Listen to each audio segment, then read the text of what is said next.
Welcome to a dev wine. Tutorial 3 में हम देखेंगे व्हाट इज़ वेरिएबल, वेरिएबल क्या होता है। फिर हम देखेंगे syntax of a variable, C plus plus में वेरिएबल्स को लिखने का बेसिक सिंटैक्स क्या होता है हम वो देखेंगे। फिर हम देखेंगे डिफरेंट टाइप्स ऑफ वेरिएबल, हम वेरिएबल की डिफरेंट टाइप्स को स्टडी करेंगे। Rules for naming a variable, variable को नेम देने के डिफरेंट रूल्स होते हैं। हम वेरिएबल को नेम अपनी मर्ज़ी से दे सकते हैं लेकिन कुछ रूल्स को देखते हुए। So let's get started. उसके लिए सबसे पहले हम अपने कंपाइलर पर चलते हैं। अगर मैं आपको बोलूं कि आपने 5 टाइम्स हेलो वर्ल्ड की स्टेटमेंट प्रिंट करनी है तो आप क्या करोगे, सी आउट में 5 टाइम हेलो वर्ल्ड लिखोगे। इसको मैंने सेव किया और यहाँ से मैं इसको रन करती हूँ। हेलो वर्ल्ड एक दफ़ा लिखा हुआ आ गया। अब जब मैं दूसरी दफ़ा लिखूँगी सी आउट हेलो वर्ल्ड, इसको अगेन मैं सेव करती हूँ, यहाँ से रन करती हूँ। तो 2 दफ़ा मेरे पास हेलो वर्ल्ड लिखा हुआ आया है। लेकिन आप देखो कि हमारे पास एक हेलो वर्ड के बाद दूसरा हेलो वर्ड में किसी किस्म का कोई मार्जिन नहीं है, कोई स्पेस नहीं है और दोनों आपस में मर्ज हो रहे हैं और कन्फ्यूजन क्रिएट कर रहे हैं। तो हम क्या करते हैं कि पहले वाले हेलो वर्ड के बाद हम एक लाइन डाल देते हैं, सी आउट एंड एल। ये हमारे पास जो है कमांड होती है लाइन के लिए। इसका मतलब है एंड लाइन, जैसे हेलो वर्ड प्रिंट होगा उसके बाद लाइन एंड हो जाए। मैंने इसको सेव किया, प्रिंट करती हूँ। तो अब आप देखो कि दोनों हेलो वर्ड्स के दरमियान हमारे पास जो फर्स्ट हेलो वर्ड है उसके बाद लाइन आ रही है और फिर हमारे पास दूसरा हेलो वर्ड आ रहा है। अब हम सेम प्रोसेस को अगेन रिपीट करते हैं और 5 टाइम्स इसको इसी तरीके से लिखते हैं और इसको मैं यहाँ से सेव करती हूँ और रन करती हूँ। तो 5 टाइम्स मेरे पास हेलो वर्ड लिखा हुआ है। लेकिन अगर कोई आपको बोले कि आपने 100 टाइम्स हेलो वर्ड प्रिंट करना है तो क्या आप इसी तरह हार्ड कोड करते रहोगे? प्रोग्रामिंग लैंग्वेज में हमारे पास एक रूल होता है DRY, it's mean don't repeat yourself. आपको अगर एक ही स्टेटमेंट बार बार प्रिंट करनी है तो आप उसको रिपीट नहीं कर सकते। ये हमारे पास बिल्कुल रॉन्ग वे होता है। इसके लिए यहाँ पर फिर हमें ज़रूरत पड़ती है वेरिएबल्स की। हम देखते हैं हमारे पास वेरिएबल क्या होते हैं। What is a variable? A variable is just a container. Variable बिल्कुल एक कंटेनर की तरह होता है। It holds some value that can change later. इसमें आप कुछ वैल्यूज़ रखते हो जिन्हें बाद में आप जब भी ज़रूरत पड़े आप उन्हें चेंज कर सकते हो। Think of it like a box with a name written on it. आप बिल्कुल फ़र्ज़ करें कि एक बॉक्स है और उसका नेम उस बॉक्स के ऊपर लिखा हुआ है। जैसे ये हमारे पास बॉक्स है, ये हमारे पास एक कंटेनर है। इस कंटेनर को मैं नेम दे देती हूँ जी बॉक्स का। ठीक है, ये हमारे पास कंटेनर जी बॉक्स का।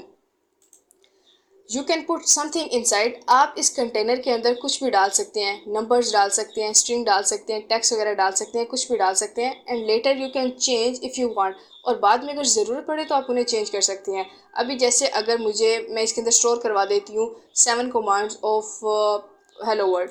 ये मैंने 7 कमांड्स हेलो वर्ड की डाल दी हैं। अब अगर मुझे कोई कहता है कि आपने हेलो वर्ड की 7 स्टेटमेंट प्रिंट करनी है तो मैं सिंपल इस कंटेनर के नेम को लिखूंगी। सी आउट में मैं लिखूंगी जी बॉक्स, तो मेरे पास 7 स्टेटमेंट प्रिंट हो जाएंगी। अब हम देखेंगे वाई यूज़ वेरिएबल्स, कि हम वेरिएबल का यूज़ क्यों करते हैं। Because we don't want to write values again and again, क्योंकि हम नहीं चाहते कि एक जैसी स्टेटमेंट को हम बार बार लिखें। हम उन्हें एक दफ़ा स्टोर कर लेते हैं और जहाँ स्टोर करते हैं उस नाम को हम फिर जहाँ भी चाहें अपने कोड में यूज़ कर लेते हैं। जैसे मैंने कंटेनर में अपनी वैल्यूज़ को स्टोर कर लिया और कंटेनर को एक नेम दे दिया था जी बॉक्स का। अब अगर मुझे अपने कोड में कहीं भी ज़रूरत पड़ी तो मैं उस जी बॉक्स को कॉल करूँगी, मेरे पास वो 7 स्टेटमेंट प्रिंट हो जाएंगी। अब हम देखते हैं कि एक वेरिएबल को लिखने का बेसिक सिंटैक्स क्या होता है। सबसे पहले हम लिखते हैं डाटा टाइप लिखते हैं। सी प्लस प्लस के अंदर हमारे पास 6 से 7 डाटा टाइप होती हैं। हम उन डाटा टाइप्स को आगे चल के स्टडी करेंगे। सबसे पहले हम डाटा टाइप लिखते हैं कि आप जो डाटा लिख रहे हो उसकी टाइप क्या होगी। फिर आप वेरिएबल का नेम देते हो और उसके बाद आप उसको वैल्यू असाइन कर देते हो।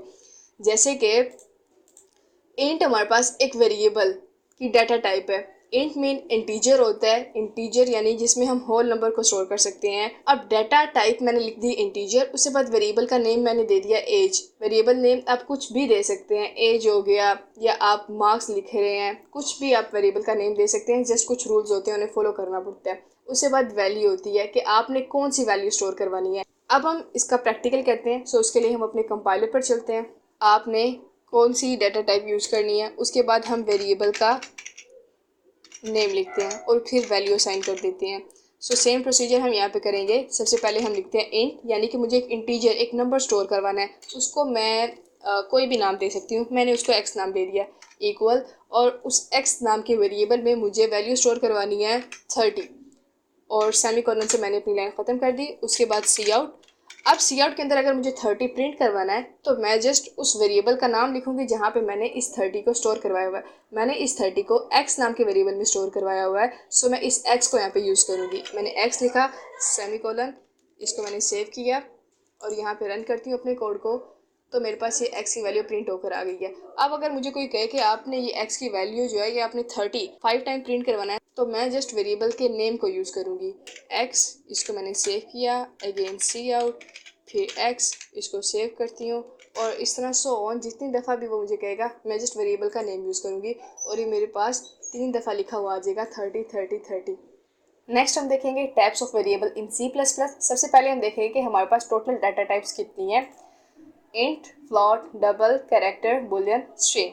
इंट में जैसे कि हमने पहले पढ़ा कि इंट मीन इंटीजर, यानी कि ये स्टोर करता है होल नंबर। एक होल नंबर को स्टोर करवाने के लिए हम इंट डाटा टाइप को यूज़ करते हैं। एग्जांपल अगर देखें तो इंट हमारे पास क्या है, ये हमारे पास एक डाटा टाइप है। एज हमारे पास एक वेरिएबल का नेम है और 20 हमने वैल्यू स्टोर करवाई हुई है। 20 हमने वैल्यू एज नाम के वेरिएबल में स्टोर करवाई हुई है। इंट हमारे पास इंटीजर जो कि एक होल नंबर को स्टोर करता है।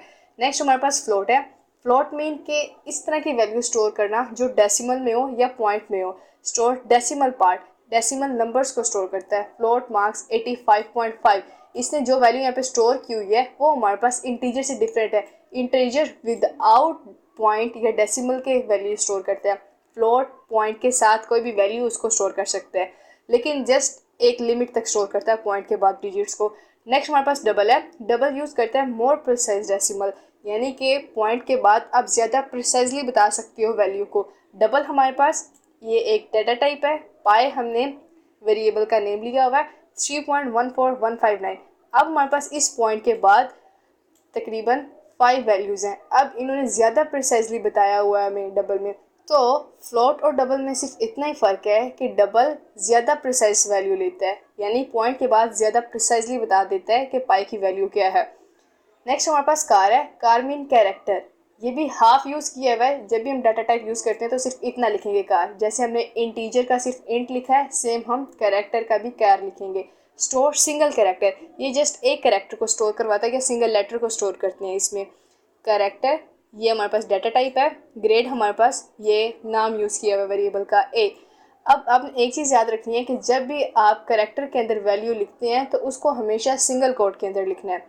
नेक्स्ट हमारे पास बुलियन है। बुलियन मीन कोई भी ऐसी कंडीशन जिसमें आपके पास सिर्फ 2 ऑप्शंस हो, या वो ट्रू हो सकती है या फिर वो फॉल्स हो सकती है। सो यहाँ पे हमने सबसे पहले डाटा टाइप अपनी डिक्लेयर की, उसके बाद वेरिएबल को नाम दिया, फिर हमने ट्रू। अगर यहाँ पे ट्रू लिखा है तो इसका मतलब है कि हमारे पास प्रिंट आएगा 1। अगर यहाँ पे हमने फॉल्स लिखा है तो उसका मतलब है कि हमारे पास जो आउटपुट आएगा वो हमारे पास 0 आएगा। नेक्स्ट हमारे पास स्ट्रिंग है। स्ट्रिंग हम यूज़ करते हैं जब हमें पैराग्राफ को या हमें टेक्स्ट को, वर्ड्स को स्टोर करवाना होता है। तो स्ट्रिंग्स हमने एक डाटा टाइप यूज़ की, उसके बाद नेम और आमना। यहाँ पे पूरा एक नेम लिख दिया मैंने। अब हमारे पास कैरेक्टर में और स्ट्रिंग में सिर्फ इतना फ़र्क है कि स्ट्रिंग जो है वो जो भी वैल्यू लेती है वो डबल कोट में लेती है और करेक्टर सिंगल कोट में लेता है। करेक्टर में जस्ट हम एक लेटर को स्टोर करवा सकते हैं। स्ट्रिंग में हम वर्ड्स को, टेक्स्ट को और ग्रुप ऑफ लेटर्स को स्टोर करवा सकते हैं। ये थे हमारे पास टाइप्स ऑफ वेरिएबल। अब इनका प्रैक्टिकल करने के लिए हम कंपाइलर पर चलते हैं और वहाँ इन सबको देखते हैं। यहाँ जैसे कि हमने इंटीजर पहले किया हुआ है, नेक्स्ट हम करते हैं फ्लॉट। फ्लॉट इसको नाम दे देते हैं y इक्वल 234.5। जैसे कि हमने पढ़ा था कि फ्लोट स्टोर करता है डेसिमल नंबर्स को स्टोर करता है। सी आउट में हम जस्ट इसके नेम को कॉल करेंगे y। इसको सेव किया और यहाँ पर मैं इसको रन करते हैं तो हमारे पास ये वैल्यू आ गई है। अब ये 30, 24 ये दोनों आपस में मर्ज हो गए हैं। जैसे कि हमने पहले पढ़ा था कि हमें यहाँ पे एक स्टेटमेंट लिखनी होती है सी आउट एंडर। अब हमारे पास फ्लोट की वैल्यू लेने से पहले वो एक लाइन एंड करेगा, देन आगे पार्ट लेगा। 30 ये हमारे पास इंटीजर की वैल्यू थी और सेकंड वन हमारे पास फ्लोट की वैल्यू है। अब सेम हम करते हैं double.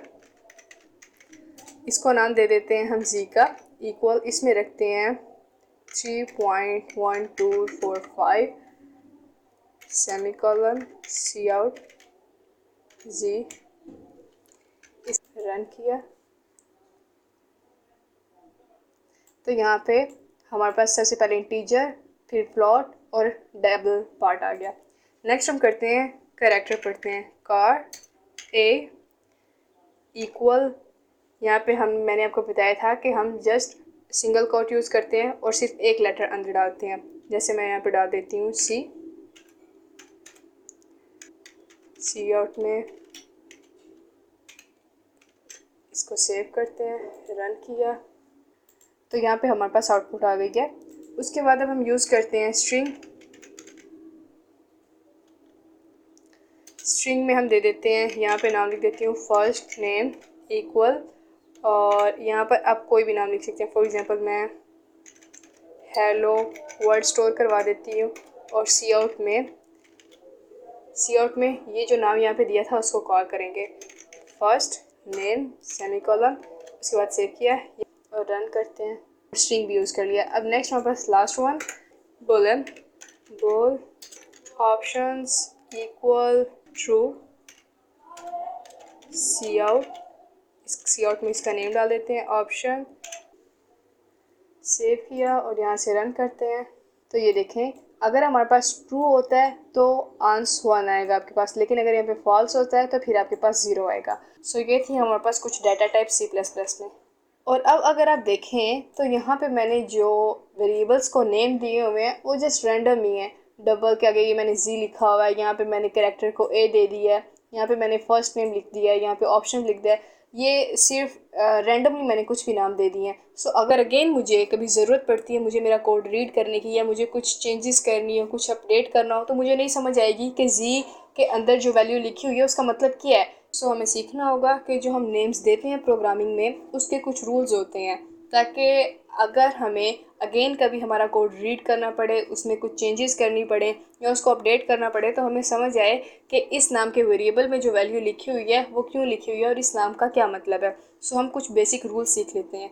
Rules for naming a variable must start with a letter और अंडरस्कोर। वो किसी लेटर या फिर अंडरस्कोर से स्टार्ट होना चाहिए। जैसे एज, अगर आप वेरिएबल का नेम एज लेते हो तो ठीक है, अगर आप स्टूडेंट नेम लिखते हो तो भी ठीक है। अब अगर आप इन दोनों को इकट्ठा लिख देते हो तो अगेन रीड करने में मुश्किल होगी। आप उनके दरमियान में अंडरस्कोर यूज़ कर सकते हैं, लेकिन आप स्पेस यूज़ नहीं कर सकते। टोटल मार्क्स आप इसके स्टार्ट में अंडरस्कोर लगा सकते हैं। Can't start with a number, आप एक नंबर से स्टार्ट नहीं कर सकते वेरिएबल के नेम को। जैसे 2 मार्क्स है, ये हमारे पास इनवैलिड नेम होगा। आप स्पेसेस यूज़ नहीं कर सकते और ना ही स्पेशल कैरेक्टर यूज़ कर सकते हैं, जैसे फ्लोट और जैसे स्टूडेंट नेम। इन दोनों के दरमियान स्पेस यूज़ हुई है तो आप स्पेस नहीं यूज़ कर सकते, एरर आ जाएगा। Can't use C++ keywords, C++ के कीवर्ड्स को आप एज अ वेरिएबल के नेम यूज़ नहीं कर सकते। जैसे इंट लिख के उसके आगे इंट लिख दें एज अ वेरिएबल नेम, तो ये हमारे पास रॉन्ग होगा। आप जो कीवर्ड C++ ने रिजर्व किए हुए हैं उनको वेरिएबल के नेम के तौर पर यूज़ नहीं कर सकते। आप कोई भी लेटर यूज़ कर सकते हैं, कोई भी वर्ड यूज़ कर सकते हैं, कोई भी टेक्स्ट यूज़ कर सकते हैं, लेकिन रिजर्व कीवर्ड को यूज़ नहीं कर सकते। सो हमने अभी तक सीखा वेरिएबल क्या होते हैं, वेरिएबल का सिंटैक्स सीखा हमने, उसके बाद हमने डिफरेंट डाटा टाइप सीखी और रूल सीखे वेरिएबल्स को नेम देने के।